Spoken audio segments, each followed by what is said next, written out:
Good afternoon, everyone. I'm Daniella Gibbs, Léger, Executive Vice President for Communications and Strategy at the Center for American Progress Action Fund, and I want to welcome all of you to our event today. Before we get started, I just want to mention that live captioning for today's event is available at www.americanprogressaction.org/live captioning. Now, we all know that this election will test our country in unprecedented ways. But with less than 3 months to go, many states are still ill-equipped to conduct elections during this pandemic and handle expected surges of mail-in voting. From a public health perspective and for the good of our democracy, it makes sense to expand access to vote by mail and preserve safe in-person voting options. Voters should never feel that they have to choose between their health and between voting, exercising their constitutional right. Yet Congress so far has only provided states $400 million to help them upgrade election systems. That is just a fraction of the $4 billion that states need to prepare their elections for the pandemic. There's no time to waste, and yet Republicans in the Senate refuse to act. Another problem is that states also may not have enough poll workers to work the election.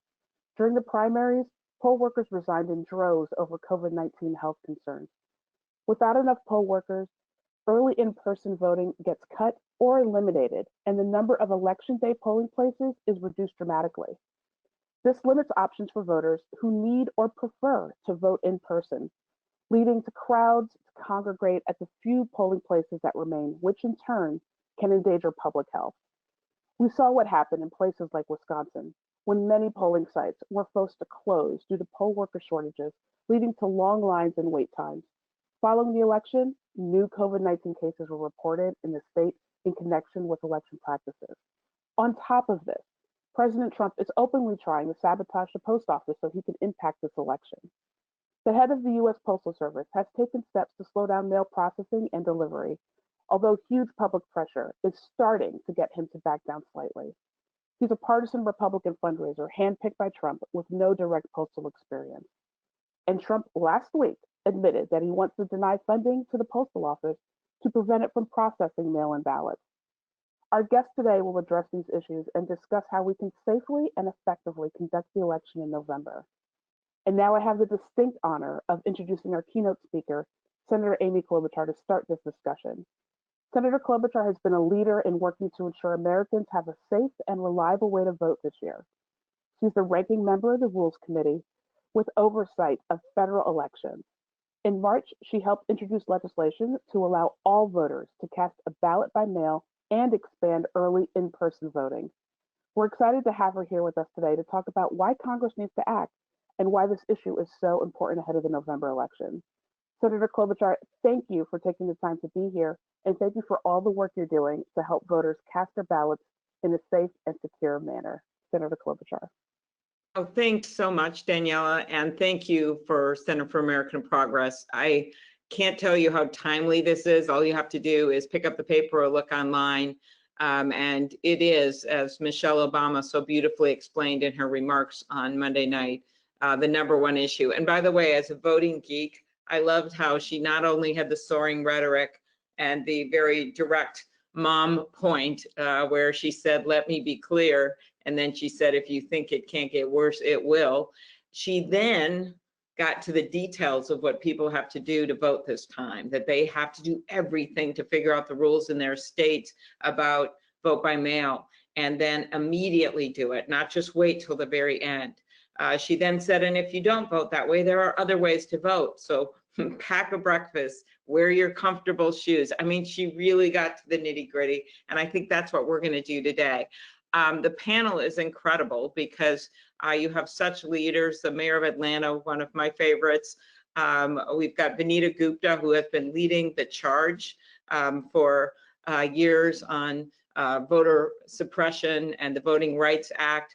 And then you have one of my favorite congressmen from the state of Colorado, which, by the way, can show us how to do it when it comes to vote by mail in a state that is a purple state.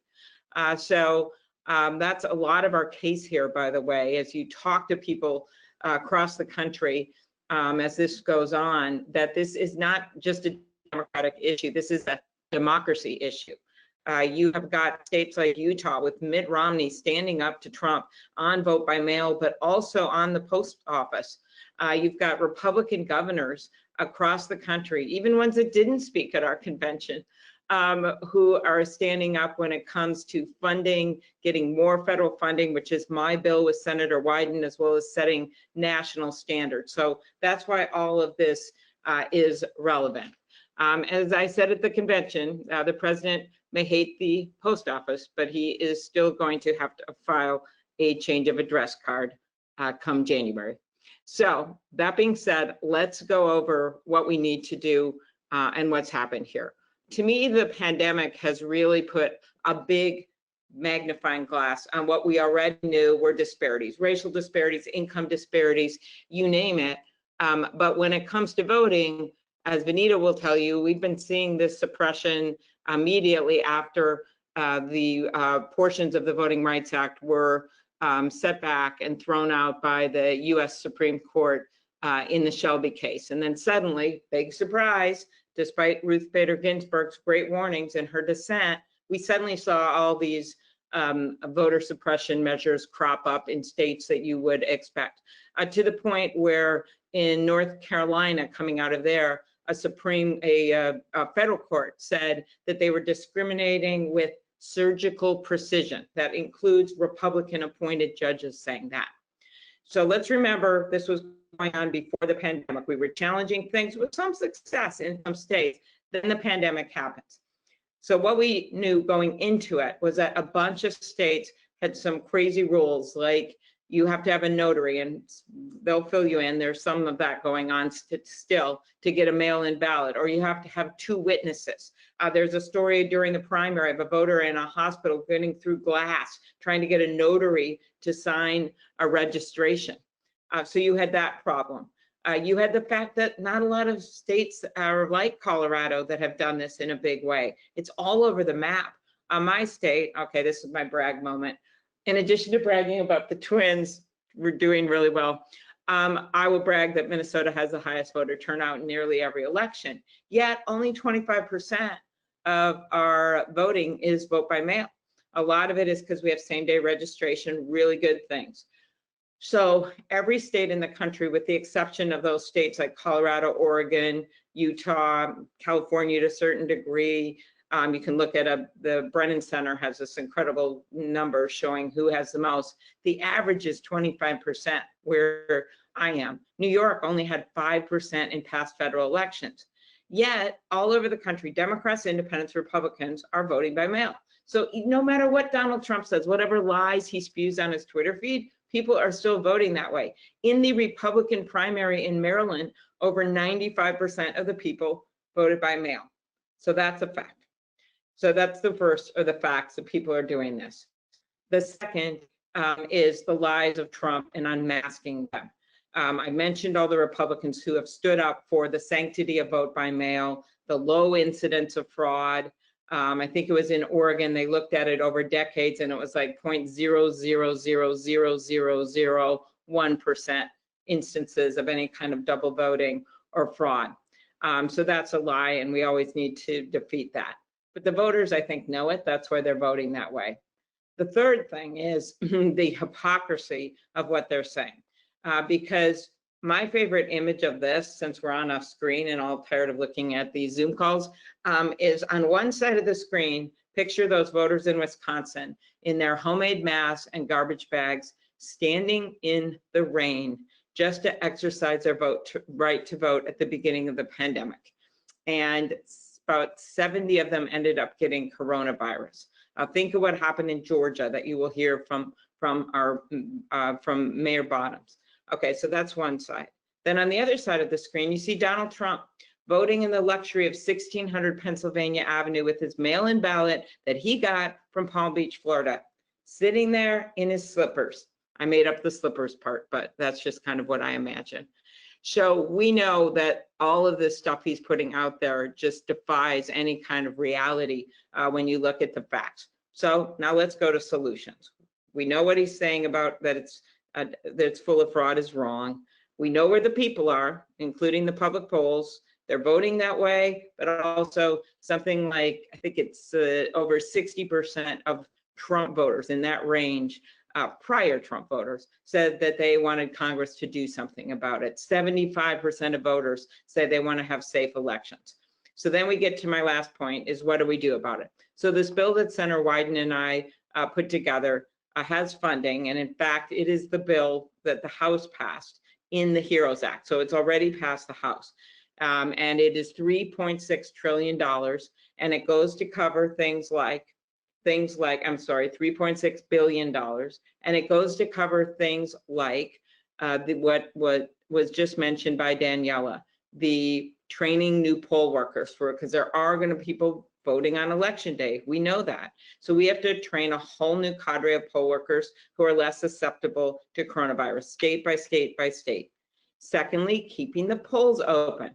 At least our bill had 20 days. I think the House bill had 10 to 14 days, requiring that they be open days before. So that makes it safer for people to vote that way.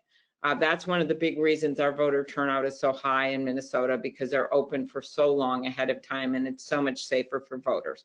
And the third is what we've been focusing on, which is the vote by mail. So some people say, well, how could you know how government works, how are you going to get this money out? The money goes directly, not just to the states, but to the counties. The money is not for voting. It can be for voting equipment, but we know they can't buy things in 1 month. But what can they do? Oh, they can get the postage. They can use it to get the envelopes. They can use it to train the poll workers. They can use it for personnel to keep the polls open. They can use it all immediately. So that's why it's so important that we pass the HEROES Act and some version of the bill that Ron and I originally introduced when the pandemic started. Final thing, post office. I don't think we should be surprised, because we've seen this playbook before, especially if you look at the new report that just came out of the Trump contacts with Russia, bipartisan report that just came out from the Senate. So they're trying to mess around again. There's just no doubt about it. Look at what they did, as Daniella so well explained. Number one, the cuts. Number two, throwing out the managers. Number three, changing the rules. And then number four, actually sending a letter to the secretaries of states in nearly every state saying, hey, you used to buy things by bulk, and you can do that, but we can't guarantee that the ballots are going to get there on time. So maybe, what you could do first class. That's so much more expensive when the states are already cash strapped, which is why the Republican governors, as well as Democrats, are calling for federal help. So as you know, the public pressure by people who are listening right now, by people all over the country, and not just about ballots, but also about medications, caused the Postmaster General just yesterday to say he wasn't doing those cuts. But we still have to pass legislation to put those postal standards in place, as well as get the funding. That's why Speaker Pelosi, who shows leadership every single day, has called back the House, why Joe is going back there, so that they can get those standards in place. We need Mitch McConnell to do the same thing with the Senate, so that we can pass some postal standards and not let this guy steal the election away from us. So that's exactly what's happening. I view this whole thing, and I will end with this, that this is a targeted effort against voters. Yes, it's about fairness, it's about freedom, it's about justice. But it is a mistake just to think it's a Democratic Party issue. It isn't. Look at the words of all these Republicans all across the country, with the exception of Mitch McConnell and Donald Trump. So many of them are crying out for the funding and for help with the elections, because I would rather put ballots in a mailbox than voters in the hospital. And I'm looking forward to the panel. I'm going to have to sign off somewhere along the way here, so I'm not going to be able to stay for the whole thing. But I just want to thank CAP and thank all of you for taking this on. As Michelle said in her beautiful remarks, vote like your life depends on it, because it does. Thank you so much, Senator Klobuchar, for those wonderful opening remarks and to kick off this discussion. Now let's turn it over to our panelists as they bring their cameras up. I'm thrilled to welcome a distinguished lineup of guests to discuss these issues. Say a brief few words of introduction, and then we will move right into our discussion. Congressman Joe Neguse represents Colorado's 2nd Congressional District.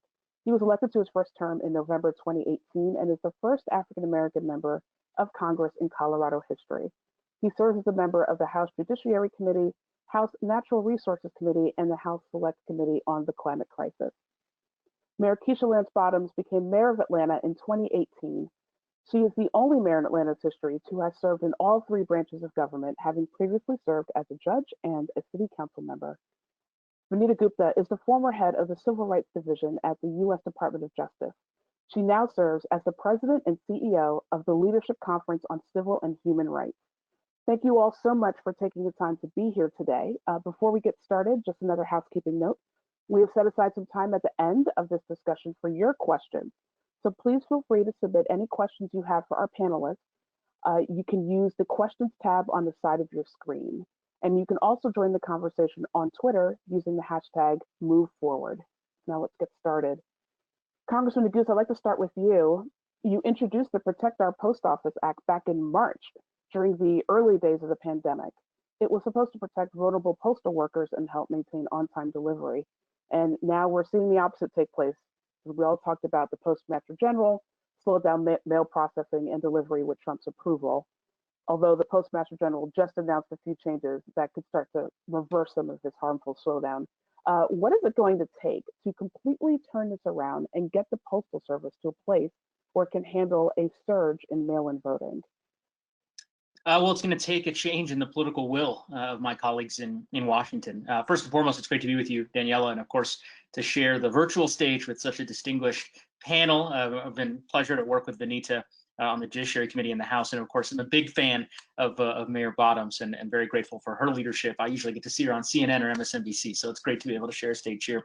And my gratitude to Senator Klobuchar, who's been a real leader with respect to all-mail voting from home. Her and Senator Wyden, as she mentioned, have been champions in the Senate over the course of the last several months and really trying to drive this home. And unfortunately, have run into the obstinate Senate Republican majority. But nonetheless, that's why we have elections. And I'm confident that this November we'll be able to finally deliver a Democratic majority in the United States Senate that cares about ultimately protecting the right to vote. Look, we, as you mentioned, introduced a bill back in March to fund a $25 billion emergency appropriation to the Postal Service. We recognized at that time, based on the concerns that we had received from constituents, that there was a real crisis emerging at the Postal Service, one of our own making, one that the Postmaster General has created through the terrible changes that he made on the operational side over the course of the last several months. The $25 billion number was not arbitrary. It was based on the request that had been made by the Postal Board of Governors, which, just for your reference, those folks are not appointed by the Democratic House. They're all appointed by Donald Trump. So unless anyone believe that this is a partisan issue as far as the Democratic majority is concerned in the House. Unfortunately, the Senate has refused to do anything about it, right? Over the course of the last 4 or 5 months since we passed the HEROES Act, the majority leader declared that he would put a pause on any relief discussions, not only discussions around the Postal Service, but of course, relief to everyday Americans who are very much struggling. I know in Georgia, here in Colorado, across our country, and who are looking to Congress for relief. So I'm hopeful that this Saturday, as Senator Klobuchar mentioned, as we travel back to Washington in the House, that we will have a strong bipartisan vote on the bill that Chairwoman Maloney has introduced, both to reverse the changes that the Postmaster General has implemented and also to fund the $25 billion appropriation that I referenced. I have every expectation that'll pass the House, and then we've got to keep up the pressure to make sure it gets done in the Senate. We should not assume, by the way, that our institutions of government, including the United States Senate, are impervious to public opinion. One could look no further than what happened in the last 48 hours, where the Postmaster General was compelled, because so many folks raised their voices in outrage over what had happened, to essentially declare that no further changes will be made. But that was not, in my view, a sufficient first step. It was necessary, but at the end of the day, we've got to make sure that the changes he already implemented are reversed so that our election this November can be protected. And Mayor Bottoms, despite the push for mail-in voting, we know that many people still want to vote in person. There's something, traditional for many folks about actually going to the polls. So what can election officials do to avoid the long lines and lack of polling sites that plague some states, including Georgia, during the primaries? Well, first of all, thank you for having me, Daniella, and it's great to join such a distinguished panel today.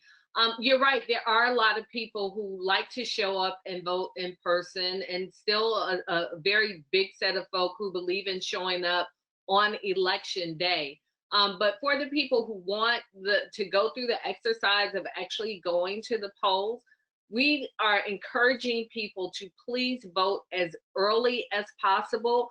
And then on the front end, we're working to expand those early voting opportunities. For the election, the primary that we had in Georgia in June, it was a prime example of voter suppression, literally at its finest. We had people showing up who had been purged from the rolls. We had people waiting in line 7 and 8 hours to vote, and that was for early voting because so many polling places had been closed under the guise of COVID-19. But it was very concerning because you sent more people into these small polling places. So I was very proud of the Atlanta Hawks that they were really forward thinking with Tony Ressler and the leadership group and Coach Pierce. With all that we've seen happening in our streets over the past few months, they wanted to do something substantive as it relates to social justice. And they came up with the idea of having a polling place in State Farm Arena. I went there just a couple of weeks ago to vote in our runoff election, maybe about a week or so ago. It was a phenomenal experience. It gives people an opportunity to go into the arena who otherwise may not be able to afford to buy a ticket to go there. Very spacious. They're going to do it again in November. So we are going to continue to encourage people in Fulton County, where Atlanta is, to take advantage of opportunities like that. Please go and early vote, and don't wait on your absentee ballot. I requested one this past primary season. Mine never came. So we're just encouraging people, early vote. Don't wait to the end of the early voting period. Please early vote early. And then that way we can at least do it as safely as possible and spread the crowds out that we anticipate we'll have in November. Great. And Vanita, while the Postmaster General has announced the suspension of any operational changes until after the election, why should we still be concerned? We've heard that at least 20 state attorneys general are getting ready to file a lawsuit against the Trump administration over Postal Service cuts that threaten mail-in voting. What should be the goal of these lawsuits, and how can they fix what's been going on recently? Yeah, so let me add to the chorus, because these are some fierce advocates and elected leaders that we should show a lot of appreciation for, and I'm always honored to be on a panel with them. There's a lot that is, as I think Congressman Neguse really hit it on the head, which is, yes, it was a welcome announcement yesterday that the Postmaster General, really, I think, as a result of outrage being expressed across the board, you know, whether it was people in communities going to their postal offices and making that known, social media, the media attention. But I think it was really important that Congress, that both the House and the Senate, took action to come in back from recess to hold hearings, to call Postmaster DeJoy to hold to account. But it is insufficient. First of all, none of the commitments that he made and announced yesterday, while significant, are binding. And unfortunately, we are in an era where there has been too much active, intentional manipulation of our democracy and our democratic infrastructure for us to trust the word of one person. We know that there could be continued tinkering. And so I think those American taxpayers need to see Postmaster DeJoy answer questions by members like Congressman Neguse, by the Senate, who are going to ask him to look back on why he made the decisions he did, but also commit to all of the changes he announced. We're getting news right now that in Grand Rapids, Michigan, sorting machines are still being dismantled today. Grand Rapids, Michigan is a state where 10,000 people determined the outcome of that state's electorate in 2016. So this stuff still matters. We also need Congress to pass this legislation that Congressman Maloney and Senator Peters in the Senate have introduced, because we need the postal standards to be legislated. And really now, in the aftermath of what DeJoy put out yesterday, I think it needs to be asked, why would Senate Republicans and even the president continue to obstruct if they are now committed to holding back on any operational changes that could hurt the election come November? And so and the money needs to be allocated. This money, the House allocated in the HEROES Act more than 3 months ago, and the Senate has failed to act. And so it is really incumbent on the American people and all of us on this call and beyond to continue to put the pressure on. We are not out of the woods right now. Litigation is important. It can help gum it up. But finally, Congress actually needs to take this action. And we need to see the American people continue to be hyper vigilant about all of the ways in which we know there are going to be efforts to engage in disinformation, efforts to suppress people's voting access. And so we need to be vigilant on all of that moving forward. I want to touch on something you just raised and ask the slightly political question of Congressman Neguse, if I may. You know, voters of all ideologies and persuasions use mail-in ballots or vote absentee, not to mention use mail for all types of things, Democrats, Republicans, and independents.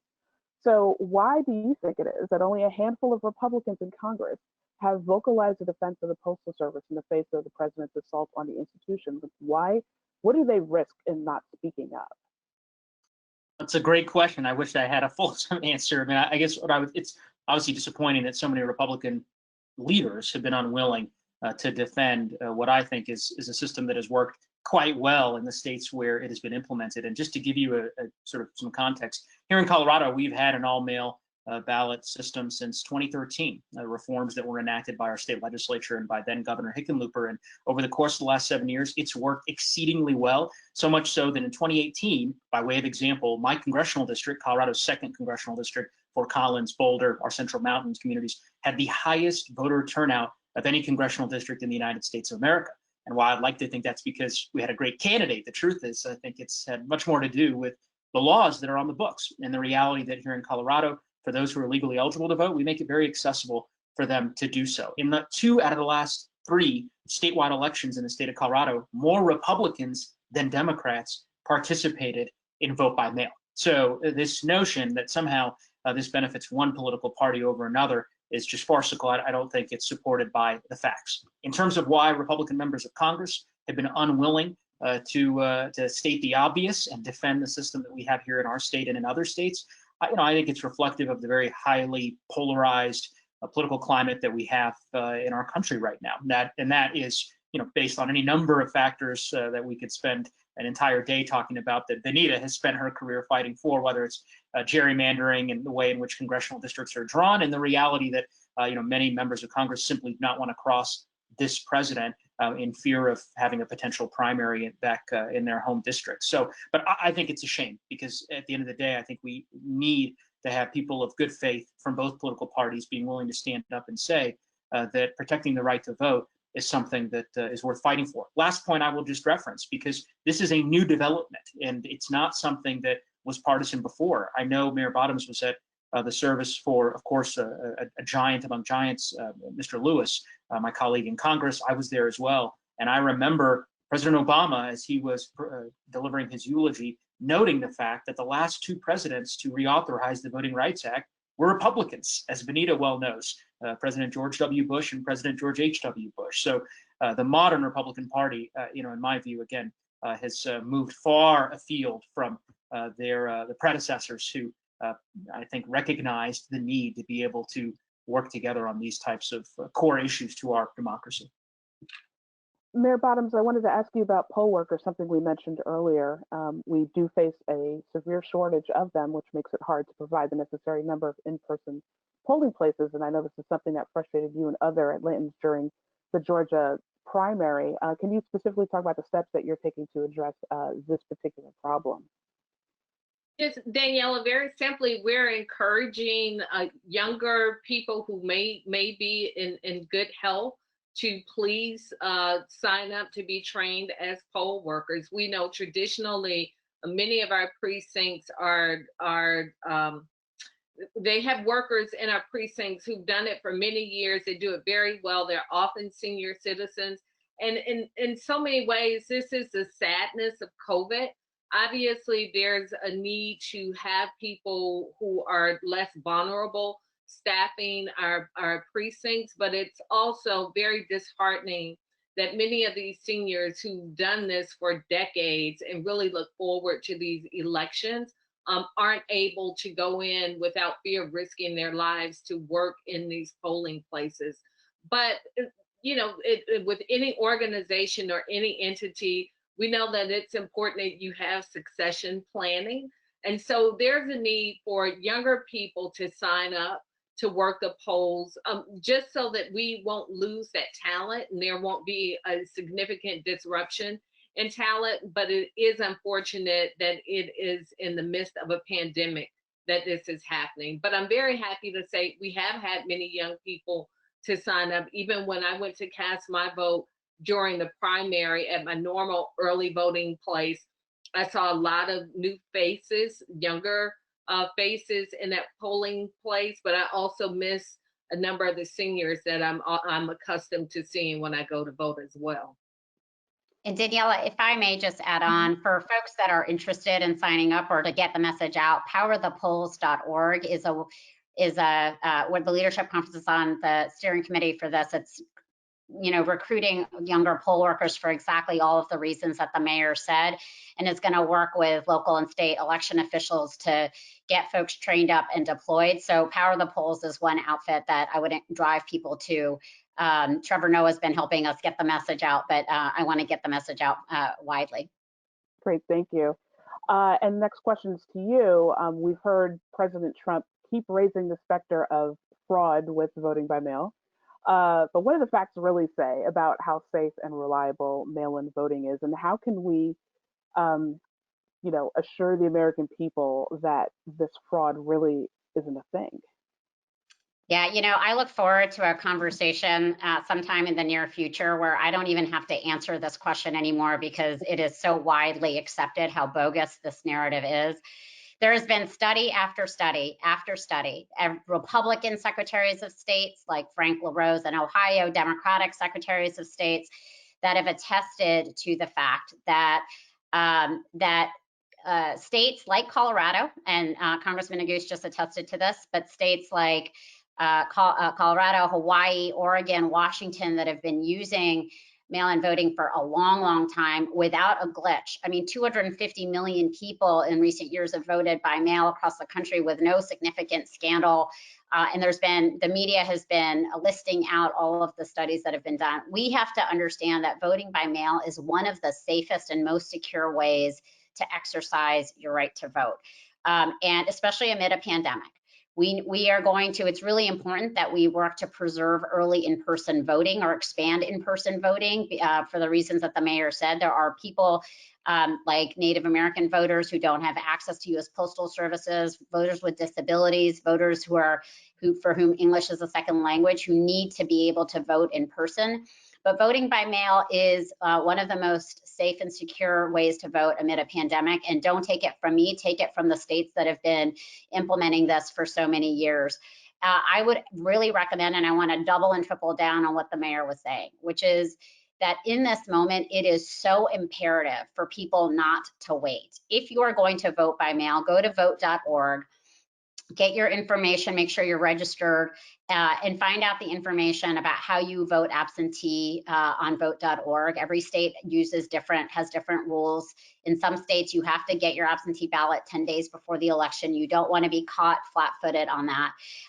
But also, if you're going to vote in person, vote early so that it relieves the pressure on the system, on poll workers, on state and local election officials.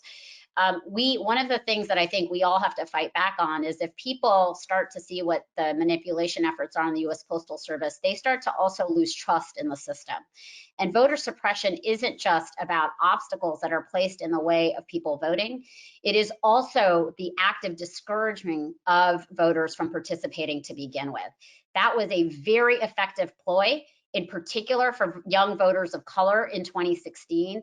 And so we both need to be able to fight the manipulation, but reassure Americans that that the system, that there are many of us that are working really hard, whether we do it through as litigators, as local officials, as members of Congress, that are gonna make sure that you can vote and that you can have, that your ballot will count but we need to show up, and we need to do everything we can. As the First Lady Michelle Obama said the other night, we've got to vote like our life depended on it and be prepared for any and all challenges because of what's at stake this coming November. Okay, thank you. Just a reminder, not to forget that we're going to be answering your questions, so please submit them using the questions tab on the side of your screen. And as a reminder, if you need live captioning, it's available at americanprogressaction.org/live captioning, and follow the conversation on Twitter using the hashtag #MoveForward. I actually want to go ahead and take a question that we just got in because I think it's a really good one from Bridget Bowman with Roll Call, and her question is, I was curious how concerned you are about turnout in November. And are Democrats doing enough to make sure people are educated about how to vote by mail or vote in person early? I think we just answered the last part of that question. But I'll throw this open to the entire panel. Let's talk about turnout and are folks concerned? Congressman Neguse, let's start with you.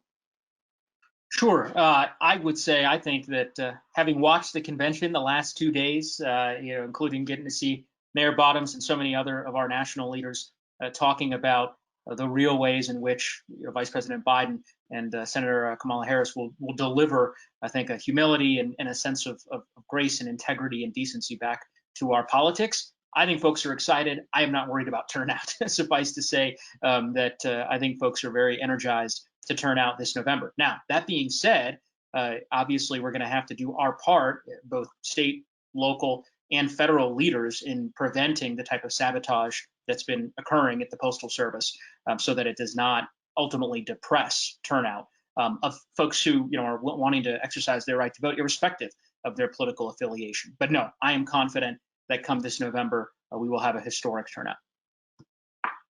Mayor Bottoms, do you want to weigh in there? Yeah, and I was just gonna go back one step. The interesting thing is we had this conversation about voting by mail in Georgia, and I'm sure this is the case in many other states. There's a law in the books that says it is illegal to tamper with voting by mail systems. So it's really interesting that we're having this conversation, this very open conversation about the way that Republicans are interfering very openly and disregarding the law that's on the books in so many states, I'm sure. But in terms of turnout, based on what I saw in our primary in June, I agree with the congressman. I don't think turnout is going to be an issue. We saw numbers that rivaled our turnout numbers, or that were higher than our turnout numbers in our last statewide election in the state. And so people in the midst of a pandemic are still saying, I'm going to show up to vote, even if it means I'm standing in line until 2 o'clock in the morning, even if it means I'm standing in line 8 to 9 hours, I am going to exercise my right to vote. And I'm very encouraged by that. Great. Vanita, do you want to add anything to your answer, or maybe talk about the work that your organization is doing to turn out voters and register people to vote? Yeah, we are just trying. Yes to every +1 to everything that the mayor and the congressman said. We are working in states across the country with partner organizations that have a lot of ground game to make sure people are registering early, to make sure that people know how to get their absentee ballots. There's a lot of voter education that we have to do, a lot more than we thought we would have to do pre-COVID, because the rules are changing. And just so folks know, the reason to keep checking vote.org about the latest rules is because there's a lot of litigation and efforts to expand voting access right now. And so your rules in your state may change right up to the day. And so we're trying to make sure that people are informed early about how to vote in their state. And so this is a big voter education effort. We are also working with Facebook and Twitter and Google about fighting disinformation on their sites. This is a big issue because disinformation is being actively stoked by politicians right now, and so the ability to use fear mongering and confusion to to have people either sit it out or get confused is really immense. And these platforms have a responsibility to police that stuff. But users also need to know and be kind of sophisticated about where they are accepting information from and what they are accepting or what they need to be able to identify as disinformation. But I will say the energy right now is so high, and it is really exciting. I feel like there is kind of a new hope. I started feeling this way, and it's been, a dark few years, I'm not gonna lie, as a civil rights advocate. But in June, just seeing all of these people in every part of the country come out for Black Lives Matter to support the movement for racial justice, the need to engage, and kind of feeling this investment really in our country, imperfect though it may be. I think this is the lead into where we are now. I just want to add one other way in which people absolutely need to participate. And the mayor and I talk about this a lot, which is the census. We need to get people to vote in November or in the election season, because in some places voting is going to start in September. But we are approaching a little bit of a crisis with our census completion rates. And COVID has hit the census pretty hard. And then the Trump administration cut short by 4 weeks the amount of time for the Bureau to do the count. By September 30th, right now, we are still missing 4 in 10 households from being counted in the census. Please encourage your friends and family members to go to 2020census.gov. The implications of this census are going to last for 10 years. They are going to affect the way in which House districts get cut up and carved out, the way in which federal funding for everything that matters in your life and mine, schools and healthcare and hospitals. And so I just wanted to make sure that I did my duty to say, please also understand that the census is a huge democratic part of our democratic infrastructure, and we need everyone to get the word out to complete it. Thank you. Thank you for that. So incredibly crucial. Congressman Neguse, I wanted to ask you about Postmaster General DeJoy's testimony. He has agreed to testify before Congress. That's why you'll be heading back to DC. What do you hope these hearings will accomplish? And will lawmakers be able to pressure him to fully change course and not just temporarily walk back some of his harmful changes? I think the hearing will accomplish a lot. I mean, one of the core functions of the Congress, and we've learned this over the course of the last 3.5 years, is oversight over the executive branch, as the Article 1 branch in our Constitution. And so the Government Oversight and Reform Committee, led by Chairwoman Maloney, I think is poised to ultimately get to the bottom of some remaining unresolved questions that have come about as a result of the public reporting regarding what's happened at the Postal Service. So, being able to shine a light, right, and provide the American public, the American people, with direct answers from the Postmaster General himself about what's been happening in the various developments, I think is critically important. It'll help inform the decisions we make as far as legislation is concerned, right, and also appropriation decisions that we may make with respect to the Postal Service. Also, I mean, we don't necessarily know the full ambit of what precisely has been happening at the Postal Service during the last 7-8 months. As Vanita said, we learn more and more every day, again, largely based on public reporting. And I fear that there may very well be other changes that the Postmaster General made that are not yet public or yet have not been made public. And my hope is that that will be something we glean from that hearing. But look, I'm not on the committee, as some may know, I serve on the Judiciary Committee, but my colleagues serve on that committee, and Representative Ocasio-Cortez, Representative Ayanna Pressley, Representative Rashida Tlaib, and Representative Katie Porter, they all serve on the Government Oversight and Reform Committee. Suffice to say, they will get answers to their questions come Monday. So I'm confident that it'll be a productive hearing, and I will be watching it. I feel like there's going to be a whiteboard coming out from Representative Porter. I hope he's prepping. The next question from the audience is related. This person wants to know what can be done to ensure sorting machines can be restored and capacity added. I will start with you, Mayor Bottoms. Well, I'm looking at Congressman Neguse. That's a great question that I can say I don't know the answer to that. So I'm gonna throw a lifeline, ask for a lifeline, and get some help with that one. Your phone a friend. Yeah, I'm happy to. One of the few questions that I would be able to perhaps answer, with respect to the funding issues, again, we know that the funding challenges exacerbated the crisis that has been occurring at the post office as a result of the operational changes. So the quickest and most common sense solution is to do what the Postal Board of Governors noted way back in March of this year, which is fund the $25 billion emergency appropriation that would keep the Postal Service afloat and would ensure that they're able to ultimately, maintain the level of service that we've all become accustomed to.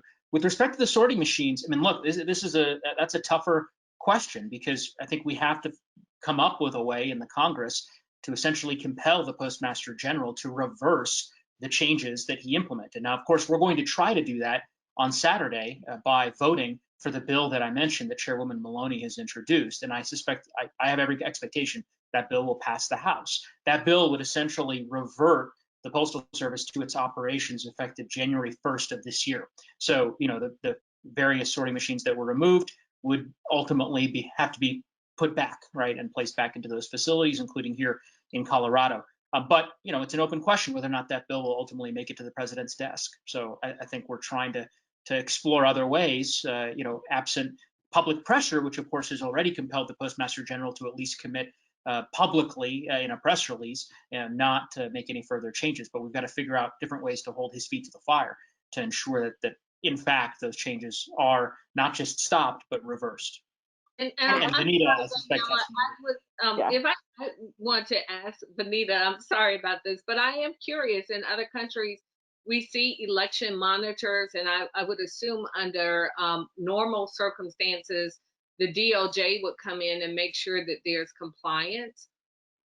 What happens in 2020 in this twilight zone that we're existing in right now? I can take a quick stab at that, which is the parties will have election poll monitors and observers. And then there's a big NGO effort to help engage in nonpartisan election monitoring as well.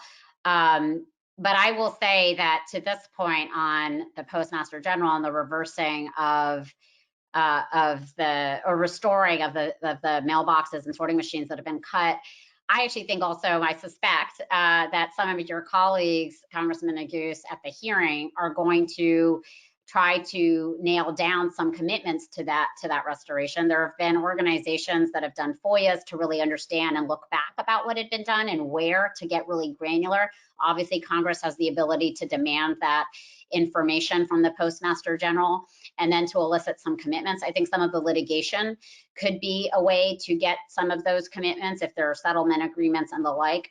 But I do think this is exactly the line of questioning that needs to get really specific and concrete. I hope that members will, don't forgive me for saying this, will resist making speeches, but actually use their 5 minutes to like nail this down and get some of these commitments, because that's our best chance in real time to really get commitments to restore, and then for Congress to be able to follow up and double and triple check that those commitments were actually implemented. So, but I also, I am worried, Mayor, about the role that the Justice Department is going to play in this election. I fear that it will be weaponized for partisan purposes. We've seen this too much. It breaks my heart. But I think we have to judge on what's been happening at the Justice Department the last few years and the Attorney General that we have.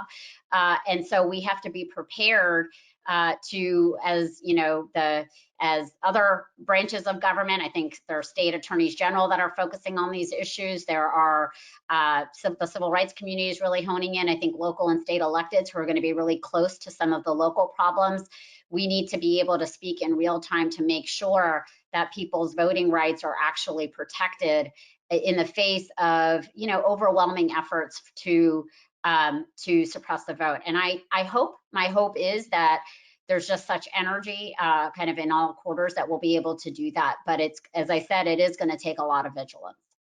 You know, that was going to be my next question to you, Vanita, is what sort of legal fights are you expecting in the wake of the election? And you touched on this a little bit about how have groups been preparing to protect voters' rights at the ballot box and ensure fair election results given the DOJ that exists? So the good news is that that there are a lot of great important organizations that are already, filing lawsuits all over the country to open access. There have been challenges in Alabama. You have to have, during the pandemic, have to have 2 witnesses attest when you're filling out your absentee ballot. I mean, there are rules that have been put in place in parts of the country that really make 0 sense amid COVID. In other states, they've relaxed those rules for obvious reasons, but all of this is being litigated in real time. And these organizations, and then of course, the parties have their own legal machinery that will get put into place. We have to remember that absentee ballots tend to be rejected at higher rates for voters of color. And so there's gonna be a lot of litigation about ballots that have been unlawfully rejected, and trying to get them to be cured or to get fixed when that happens. And so there is a lot of legal machinery that is already hard at work to protect voting rights, but I also think it's really important that voters understand they have power, and that the earlier that they vote, the earlier that we are all educated and are exercising our right to vote, the more time all of us will have to cure any deficiencies or to fight back where there may be nefarious efforts to interfere. And so that's kind of the power that we have, and it's going to take all of us to make sure that everyone can vote and everyone can have their ballot counted. But in no question that there is going to be a lot of kind of legal work happening, but I'm glad to say that infrastructure is already kind of hard at work now. Not glad, but that it exists, and that folks are working to expand voter access. So I want to take a step back and sort of look at the big picture here. This president has shown a disregard for the rules and laws and the norms that guide our government's operation. What signal does it send to the nation and to other democracies around the world that he's willing to undermine an election in order to remain in office? I mean, Mayor Bottoms, you mentioned other countries. We normally are the ones who send in the folks to monitor the election. What is it doing to our standing in the world? Mayor Bottoms, I'll start with you since you sort of alluded to it earlier. I think we're seeing it, Daniela. You're seeing it in the way that we are being tested by other countries, just in terms of our standing in the international community, and the way the envelope is being pushed in ways that I don't think you would otherwise see if we had a president of some character. That being said, the beauty of our democracy is that we have an opportunity to get it right. And so that's why we have elections every 4 years. I don't think any of us could have envisioned that our country would have a president that's operated with such low moral standing. But that being said, it's also an opportunity for us as a country to show the entire world this is what a democracy is about. We may have someone who lacks leadership and who's doing a poor job as a leader, but because we are this great democracy, we get to go and vote, and we get to make a change when we aren't being led in the way that we should be. But it's very clear, and it runs the gamut from national security interests to even where we are with the pandemic. The fact that there have been other countries who have faced the same challenges that we face with COVID-19, and they've been able to curtail this virus, and we are still headed in the wrong direction, speaks volumes to the lack of leadership and lack of focus and concern for the country as a whole coming from the White House. Great. I want to turn to another question from the audience, and their question is, what are we seeing now in terms of election-related disinformation, and what can be done to combat it? So, Vanita, I'm going to turn to you since you talked about some of the work you're doing with the platforms, but are you seeing things happening right now, not just right before the election, that are troubling you? Yeah, I mean, we have not talked about, so there's domestic interference and there's foreign interference. And I will say since 2016, because of the kind of nightmares and scandals that were revealed where Russians were interfering with the election, targeting Black voters in particular in key in key parts of the country, that the platforms have gotten a lot more sophisticated about combating this kind of interference. And there's been highly publicized takedowns where Facebook has provided information to the FBI. The FBI has then taken down operations as recently, I mean, it really over the last few months, and I suspect that's only going to get more intense between now and November. But there's tremendous disinformation, and a lot of times it's being sowed by the candidates themselves. And this is an area where I've had some pretty direct confrontations with Mark Zuckerberg and Facebook. Twitter's kind of taken a slightly different view, but this notion of a politician's speech exemption to preserve free speech, when in this country, the history of our nation has been that politicians and candidates themselves have been they're the main perpetrators of voter suppression. And so we have been pushing, we helped work to create a voter suppression policy at some of these platforms, and we are seeing campaigns to sow fear. What I fear, and I'll play out a nightmare scenario, is that you can imagine if there's a Milwaukee and Detroit 2 days before the election, officials say there's a surge of COVID, don't go to your polling place, vote by mail, and it's too late for voters there to apply for their absentee ballot, and then you see suppression that way. This kind of stuff, disinformation, I would say some of the president's posts in May around the illegality, as he alleged, of Nevada and Michigan's voting by mail. There is nothing illegal about voting by mail. As we said, 5 states have been doing this where the majority, a high percentage of their voters, and then another 21 have it as an option and have had it for many years. To me, this is disinformation that can sow confusion and fear. The irony is that there have been some studies, or at least some focus groups that have showed that it's actually impacted the president's voters by sowing this kind of disinformation. But you can imagine there have been any number of ways in which people can be told that their polling places have been moved or changed, using a kind of racial dog whistles to get people to sit it out. And so we've been documenting these things. We take them to the platforms directly now. They've created war rooms.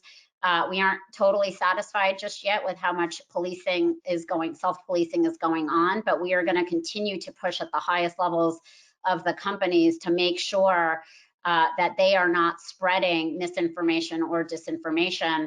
And I'll just close out by saying this, last week, Facebook, at the civil rights community's urging, announced a voter information center that provides voters with affirmative voting information in real time to kind of inoculate against misinformation. But the reality is far fewer people are actually going to affirmatively click on that than they will receive viral disinformation. And so the need to really focus on that, and also for users to be sophisticated about where they're getting their sources of information and what sources are credible, is really important. Thank you so much, Vanita. We are just about at time. If anyone has any super fast closing remarks that they want to give, or maybe a piece of advice for voters out there as they look to the November election. Representative Gupta, I'll start with you. Like Mayor Bottoms said, vote early.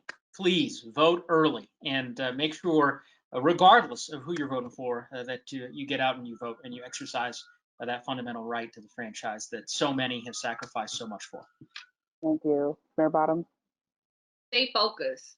So many distractions, and I'm seeing it when my kids are asking me things about what they're seeing on their YouTube channels, and it's very clear as I talk to many of our cultural influencers that they see the voices that appear to be authentic infiltrating on their social media platforms. Voter suppression comes in all sorts of ways. And in 2016, as Vanita mentioned, with just those slim margins in places like Wisconsin and Michigan, there's going to be this continued effort to get people so disgusted that they stay home. So just stay vigilant, stay focused, keep your eye on the prize, and that's to be able to cast a vote without interference in November. Great. Vanita? I would say vote early, fill out your census, stay hopeful, and remember the power that each of us has to affect our democracy. I want to thank you all for joining us today for a fantastic panel, for answering our wonderful questions. For video of this and any other events that we do, please check out our website, the great work that our democracy team does at americanprogress.org. Everyone, please stay safe out there. And thank you all for joining us again. Thank you. Thank you.